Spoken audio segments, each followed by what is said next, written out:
Hi everyone, this is Zoe from FlowithOS. Today I'm going to show you the presets feature on FlowithOS.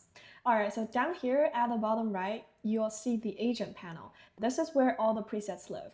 Basically, they are pre-made tasks you can run instantly with just one click. Let's say you want to do a quick market research on product hunt. Just click this preset and the prompt will appear right in the text box. Of course, you can tweak it. Maybe you are more of a Hacker News person and you can just replace Product Hunt with Hacker News and change a few words. Hit enter and watch your OS agent get things done for you. The output of this task is a document, so you can download it and view it locally.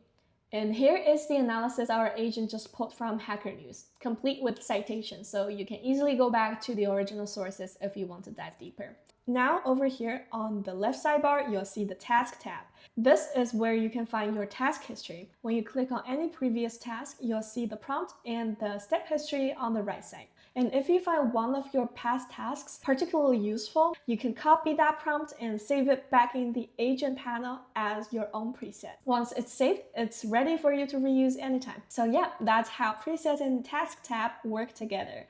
If this helped you out, don't forget to subscribe for more FlowithOS tips, and I'll see you in the next tutorial.